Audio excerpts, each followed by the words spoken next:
Just support Tom!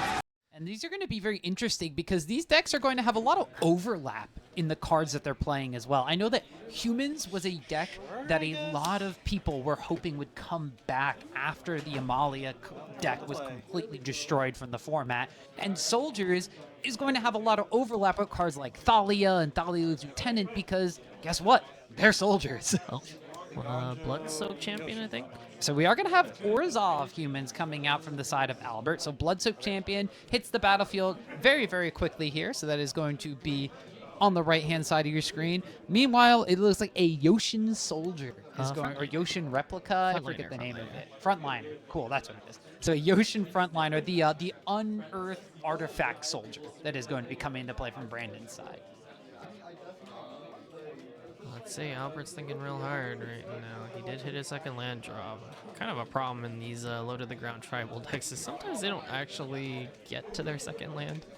Kitesail Freebooter is going to come in here. So this is a card that the Orzhov list gets to run and gives a little bit more utility to that deck. Yeah, it's duress on a stick, but most of the time you don't have a good way to remove it, so you end up just keeping the card.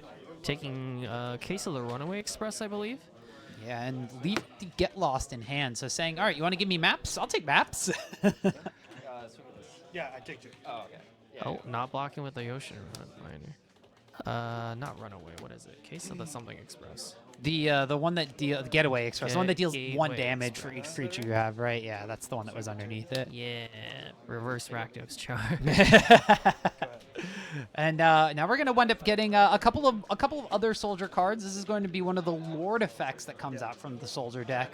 This is the one that I think can give them double strike from the graveyard. I think that might be the card. Not entirely sure. I'll have to double check that one.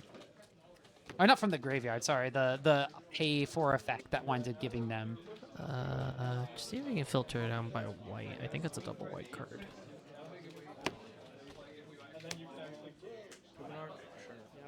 Yeah, there are a lot of white soldiers in the format. But looks like we are just going to have a we're going to have the on the Ascend. yeah, the Luminarch Ascendant coming out from the side of Albert here. So we're going to start getting a bunch of +1/+1 counters getting put on all of our humans on the side of Albert, and that means there's going to be a lot of damage coming across here. Yeah, Brandon kind of needs to have an answer fast here. Luminarch Ascendant unanswered kind of just runs away with the game, unfortunately. God, what is that? Number 5. This is a 3/3. This is a 2/2. Yep. Yeah, we had the Valiant Veteran. That was the name of the card. Yeah, there we go. Not double strike, but it can pump the team from the grave. Yeah, that's the card. The double strike one was the Knight. That was the one I was thinking. I was like riding a lion. It's a 5-mana card. But Valiant Veteran working as a Lord effect here. And there's a lot of more soldiers hitting the battlefield here. So a couple more Yoshin frontliners and yet another soldier that I don't quite recognize. Something Swordmaster. It's from Bloomborough. It's one of the mice cards, I believe. Sword. Oh, Flowerfoot Swordmaster. Okay. So this is the soldier. Okay, so these mice cards also kind of splashing into these kindred type decks in subtype ways. So this is whenever it becomes the target of a spell or ability for the first time each turn, mice you control get +1/+0 till end of turn. So if there's any other copies or any other mice in the soldier's deck, that's going to be more of a board pump as opposed to just a single target pump. Yeah, this is definitely one of the tools in Brandon's deck to try and help him get away with the game. Dauntless Bodyguard coming down for Albert here. That one I recognize. This is, of course, the double-edged sword of going into a brand new format post-bans and people playing all these different cards is you start seeing things that you haven't seen for the past 3 or 4 months. Definitely, yeah. Bloomborough definitely shaking things up a little bit, especially with the bans. People are getting a little bit more creative with what they're playing. Like, you know, Flowerfoot Swordmaster coming in for the Soldier's deck definitely would not have been my first choice, but let's see how it pays off for Brandon here. It's like Brandon just content to take a bunch of damage here, 5 altogether, bringing him down to 9. So both of these decks doing their aggro thing and kind of being like 2 ships passing in the night. We did forget to mention that Brandon unfortunately missed his 3rd land drop. So playing out a bunch of these 1-drops and having a very large board, but not large things as Alberts keep growing thanks to that Luminarch Aspirant. Yeah, and I do think he missed his land drop again this turn as well. Definitely not looking good for him, but...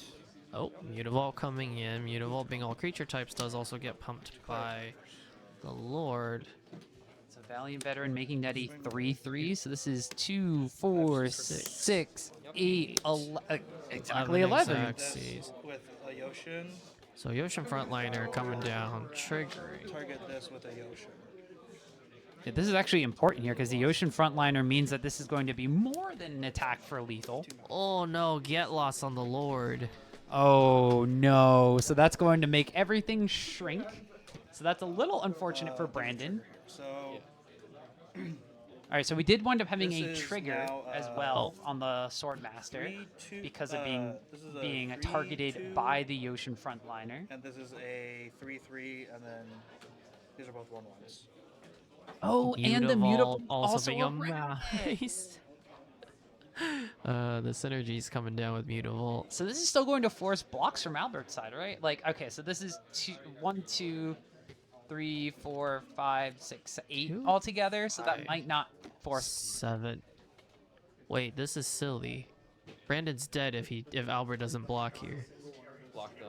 Oh, but he does block. Albert did not see his winning line here, I don't think. You take Because Kite Sail 2, Blood Soaked 3, that's 5, plus 2 for Dauntless, 1 off the Luminarch, and then Luminarch trigger would have been 9 exactly. So it looks like Albert did wind up blocking anyway. Maybe one of the Ocean Frontliners was targeting something else, and the Valiant Veteran wasn't actually being targeted. But either way, it looks like potentially a missed lethal crackback here from Albert, and now it's more interesting too because Bloodsoaked Champion can't block. Kitesail Freebooter is one of the biggest things on the battlefield, but we'll have to see if Albert can kind of navigate this situation. Yeah, because this is no longer a lethal swing. I cannot tell what that is. Oh, that is oh no, that's Thalia coming down and another A Dauntless Dauntless. Bodyguard. So, all right, Thalia, probably a card that we'll see from both sides of the coin here, but coming down on Albert's side this time around. Alright, so 3/6. Albert can at most get Like this. 7 in here, but he's not swinging with the Luminarch. So Brandon going to 3. Brandon, scoops it up. Unfortunately, he was missing his land drops. Yeah, and so in the aggro matchup, the deck that hits all of their land drops is going to be the one that wins the game. So Albert here taking a pretty quick game number 1, but a very back and forth one that even though both decks were just kind of swinging out a lot against each other, there were a lot of decisions to be made in how those blocks and attacks were made despite the low resources from Brandon's side.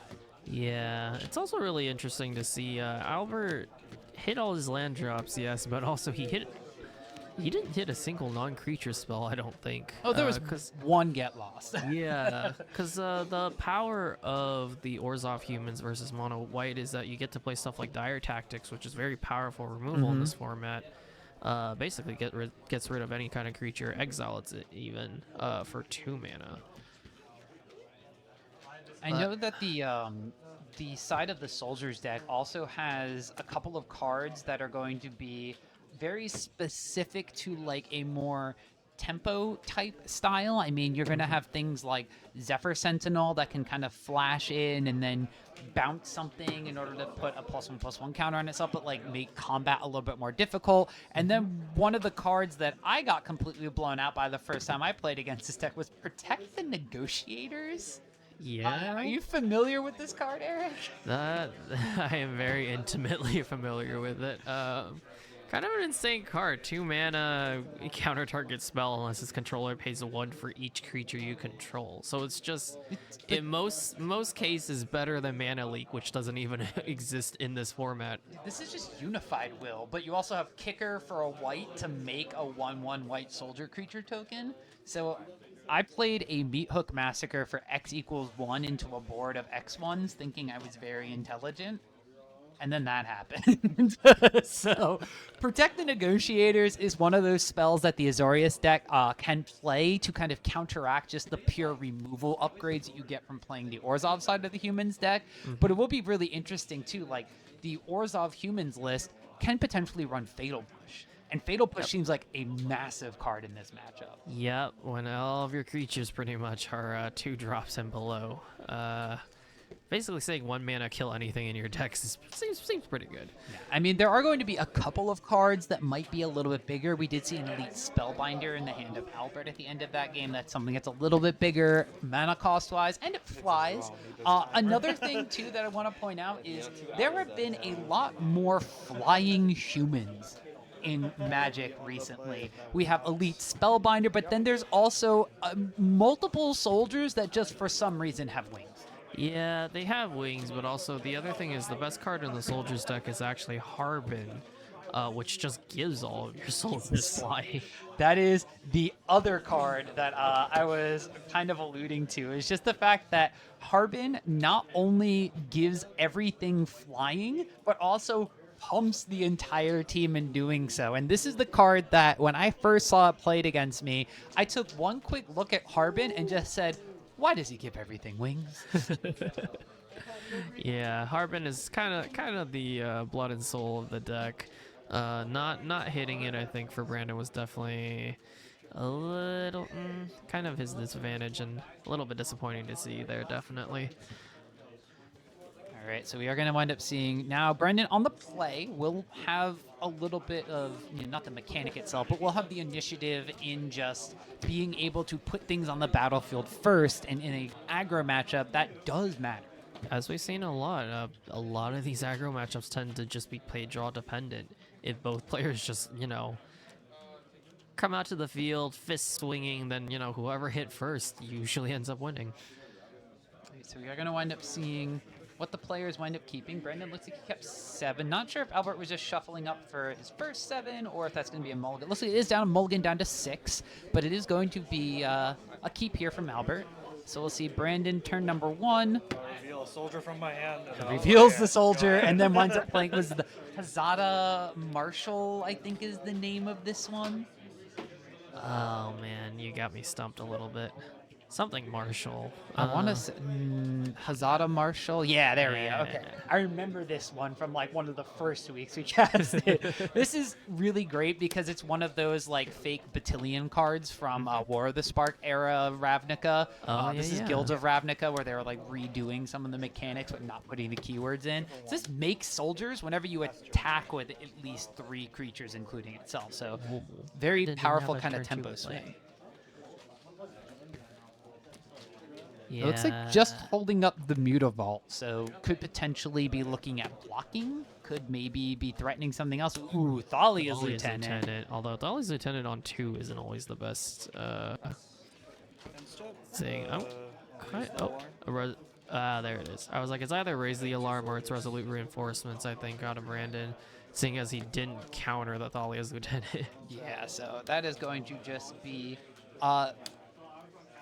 very much so enough creatures to attack with to trigger the Hazada Marshal. Oh, he's gonna shoot the Lieutenant. I think Brandon has kind of seized the initiative here. Albert really needs to have something to get him back into the game here because Hazada Marshal coming in, making another soldier. Any sort of Lord effect or just Harbin here, I think actually might close out this game real quick here. So we're going to see a quick attack in for 3, in addition to creating 1 more soldier token here. And as you see, the case of the Getaway Express is you've attacked with 3 or more creatures this turn, so now everything is going to be pumped up by +1/+0. Yeah, the case is insane. It definitely goes in any sort of low to the ground deck that plays white, because it's just removal, and then it's just an Anthem effect once you get in the attacks. Oh, and Albert saying, hey, I got to block with this thing anyway because I can't block with this Blood-Soaked Champion anyway. I'm going to attack, but not reading the case of the Getaway Express, so it's going to be a trade instead of just kind of a free attack. And all right, we get a Herald. Missing his land drop. Yeah, so now Albert's the one who's missing land drops and unfortunately falling behind. Recruiter, not Herald. Oh, Recruiter, sorry. There's so many of these spells where it's just like, okay, this is like very clearly somebody who is like looking to like sign people up for the army and stuff. And okay, we are going to want to see Fatal Push comes in here, does hit the Valiant Veteran, so that's going to get rid of an additional Lord effect. But now this is all these soldiers swinging in for six altogether, creating another one on top of it. Yeah, and there is another Hazida Marshal as well. Oh. Taken 4. So Recruiter is going to trade. They went to 14. No. You went to. Oh shit.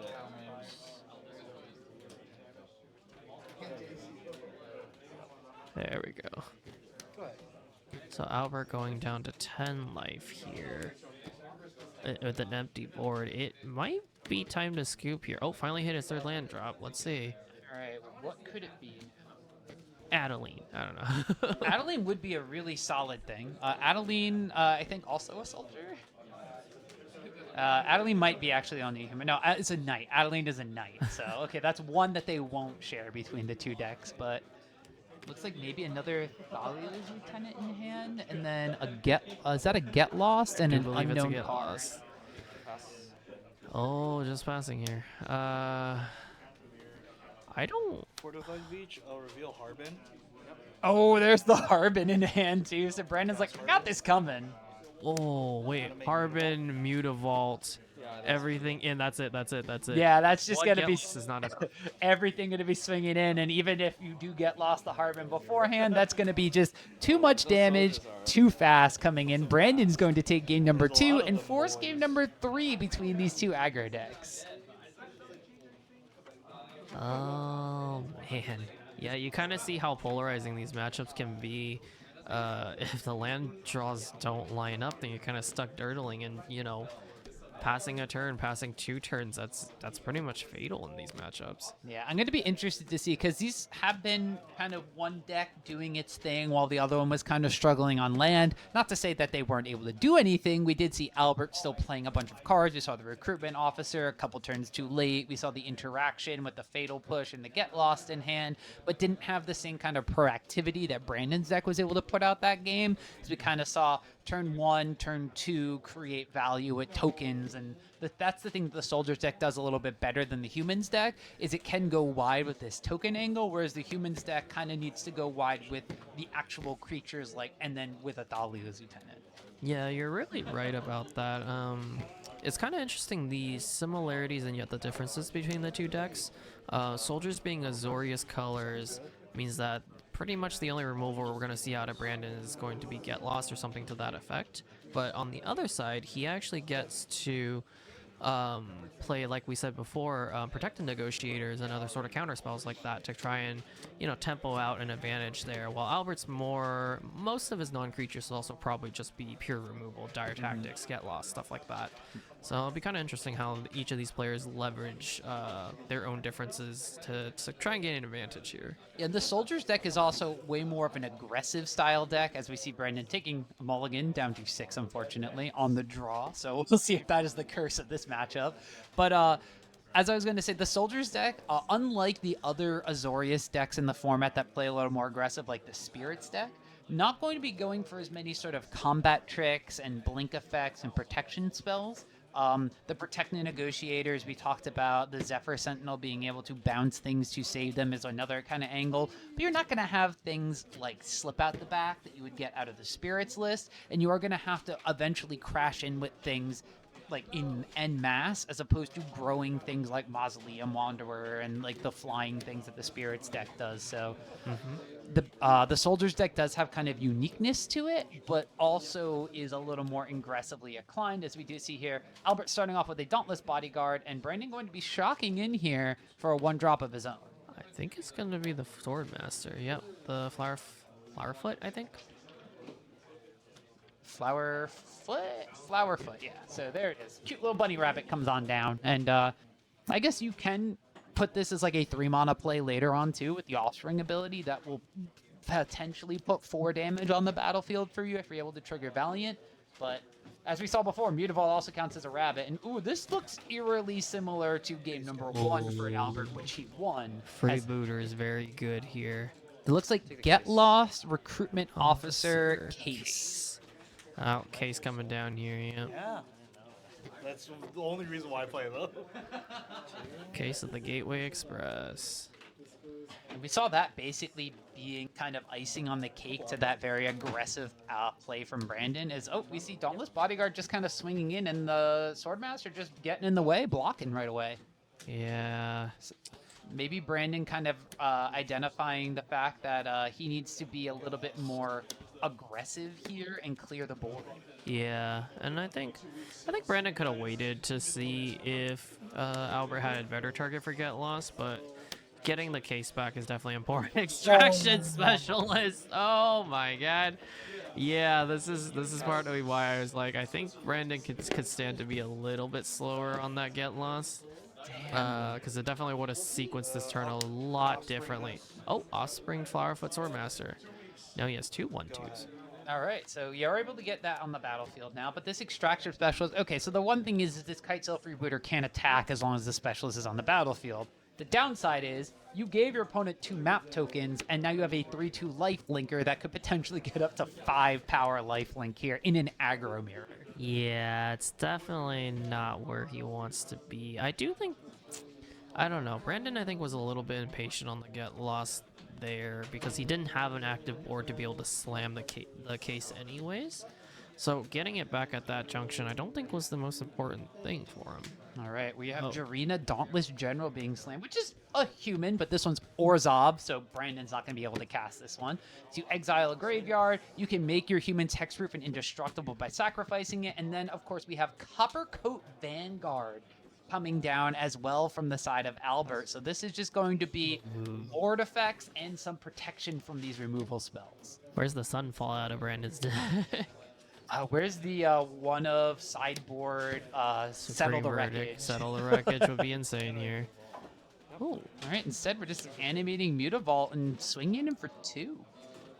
I don't know how Albert keeps doing it, but he keeps setting his life total to 0. I mean, he's just used to the aggro matchup, you know? He's just like, you're attacking me with things, I must be taking a lot of damage. But follow up with that recruitment officer that we knew was in hand, and is that a... I have no idea what that is. Is that Dryad Militant? I want to say that's a Dryad Militant. It is a soldier, and it does have a very cool promo card as well. Oh, yeah, you're right. So this is, if an instant or sorcery card we put into a graveyard from anywhere, you exile it instead. This is just a 2/1 for 1, which is basically your version of like a Dauntless Bodyguard or something in this deck, I guess. Yeah, it's funny you should say that. The humans does kind of have slight advantage in the trays because most of the humans are 2/1s for some reason. But being a soldier doesn't make them any stronger. All right, well, we had maps being popped and only lands being found, but Thalia, Guardian of Thraben, hits the battlefield. Brandon, no cards in hand, though, so it's not really going to be taxing anything right now, but the battlefield's getting pretty big, and a 2/1 first strike is going to do wonders against these 1/2s and 2/1s. Yeah, Brandon really needs to top deck something good here. I don't honestly know what his out is, but Albert's in a really commanding position. 2 cards in hand, I believe. All the mana he could ever want in his aggro deck. And Thalia kind of slowing down the board a little bit. And Albert just content to sit there and pass the turn. We did miss 1 damage that Brandon took, so Brandon's actually on 13 according to what our life totals have for our players at the table. Brandon looks like he's just activating the recruitment officer main phase. Does find a Harbin, and is going to play a land, pass the turn. So, all right, Harbin in hand means that Albert might need to start chunking down some of Brandon's board pretty soon. Yeah, it could mean a turnaround here. Unfortunately, Brandon does only have 4 creatures right now. Well, he's got a Mutavault. Yeah. Oh, he does have a Mutavault. So he could... That could be... I don't think it's lethal. Hang on. I don't think it's quite lethal, but it could present a bit of a challenge here, especially because there's a Kite Sail Freebooter. Oh, Kite Sail Freebooter can't attack or block. It can't attack or block, yeah. So, but it would be 3, 6, 8, 10, and then 13, I believe, if he swings out with everything except for Harbin. All right, well, now we have a second Kitesail freebooter, so we have a flying blocker at its worst here for Albert's side, and still not content to really try to trade the board here. It's kind of interesting because Albert has Jarina on board. He could actually just swing in and then sack Jarina to save his board. Otherwise, you know, Brandon dies. And we do have a Yoshin frontliner coming in and a Harbin, so now boards are looking kind of even. I mean, Albert does also have Coppercoat Vanguard, so everything on Albert's side is one stronger. Yeah. And in order for Brandon to really get the pump effect, he needs to attack with at least 5 things. Yeah, it's not looking good for Brandon here, but honestly, Albert just needs to swing in here, I think. Him holding back any longer just actually means Brandon stabilizes, and I think Brandon might run away with the game if it goes any longer. I mean, Brandon is sort of in top deck mode, but with the recruitment officer on the battlefield, the inevitability of finding additional creatures is on his side, right? Yeah, so, I mean, again, like, I think Albert is missing the fact that Jarina can save his whole board. So forcing blocks here and just swinging in with the team might actually be the plan. If he did a turn ago, I don't think he was even in danger of dying on the crackback. Oh, Elite right. Spellbinder, another flying blocker here.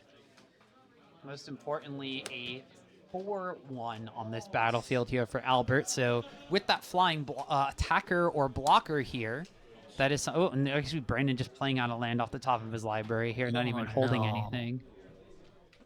This is now a 4-1 flying blocker, so that can trade with the Harbin if you decide to attack with it, but also can pretty much trade with anything else. Now, the one thing here you have to consider is you have a Mutavault, you have this Yoshin frontliner, and the rabbits. The rabbits, Or yeah. mice, I guess. Or, Technically, yeah, sorry, the mice, the Flowerfoot Swordmasters.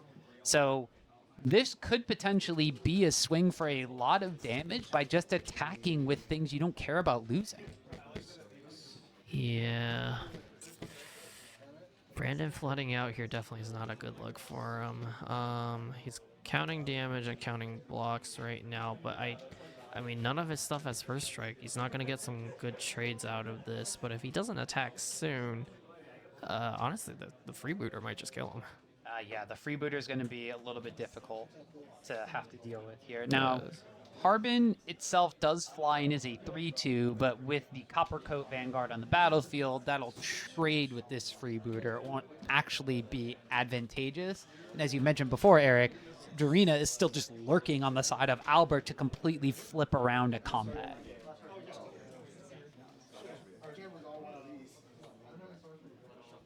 Yeah, where's his sideboard Supreme Verdict, huh? I mean, we keep talking. I mean, what is the Unify?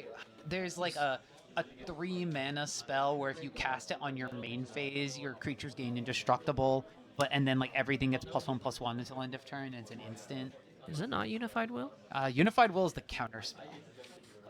It's like Unified Front or something like that. That sounds right. I know it's a 3-mana white spell, and I'm pretty sure I've gotten blown out by... Okay, Unified Front is a completely different card. God. Indestructible, I guess.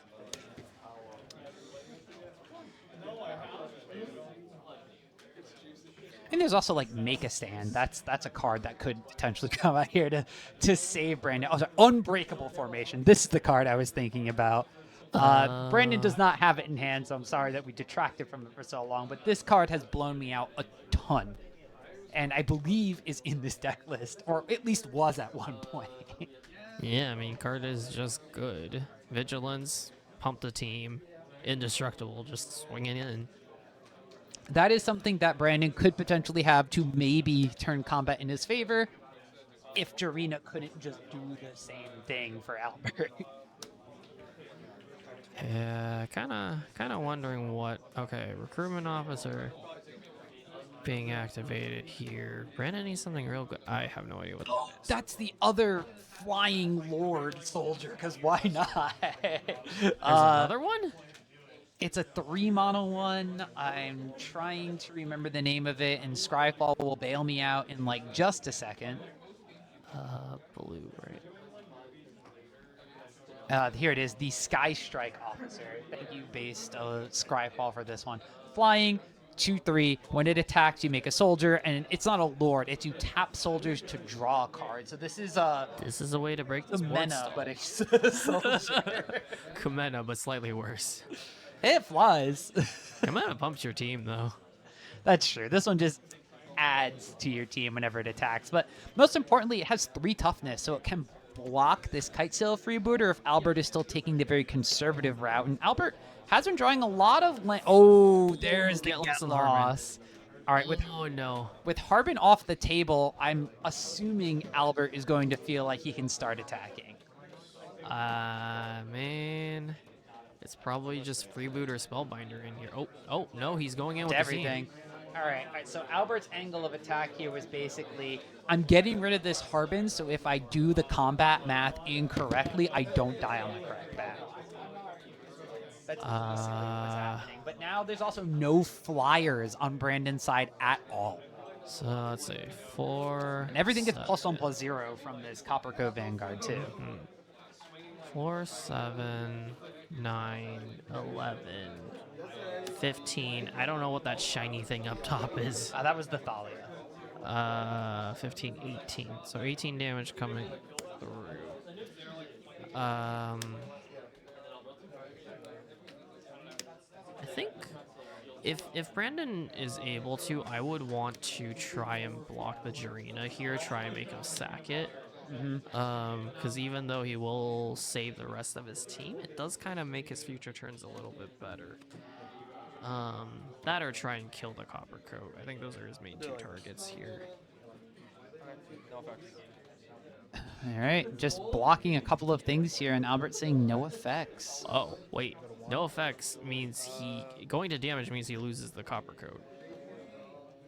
Yeah, because that Dryad Militant is blocking the Copper Cove Vanguard. I think this was also swinging. Yeah, I'm blocking. Oh, I didn't see it. Yeah. I think you would have won. So damage will get That's dealt. exiled, by the way. Wait, yeah, okay. The Get Lost is exiled because of the Dryad Militant. So Brandon going all the way down to 1. Remind me again, does the Ocean Frontliner have First Strike? It doesn't have first strike.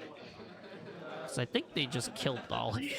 Maybe it wasn't a Thalia then. No, Thalia's in the graveyard, so yeah, the Ocean Frontliner does not have first strike, so Thalia should have survived that combat. Also, Albert probably should have gained 4 life off of the Extraction Specialist. Yeah. So a couple of missed things here from our players, but I think Brandon just is dead. Oh, Valiant Veteran. Okay. Is this Univol coming? Wait a second. What's his angle here? I'm not entirely sure Because because he just has the Sky Strike in hand, right? you have a Yoshin frontliner.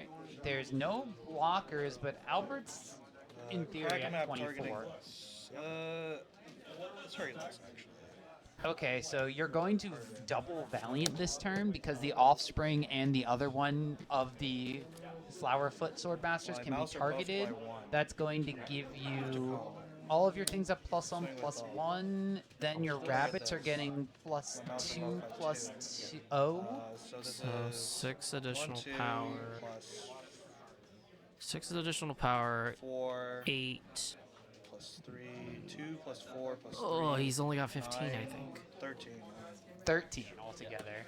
Oh, the Get Lost was And so then good. yeah, the Get Lost on the Harbin, just really kind of sealing the deal here. And it's going to be Albert in a game of combat math, which is normally for blockers, but this time around for both sides was for attackers, taking a close 3-game series in the aggro head-to-head matchup.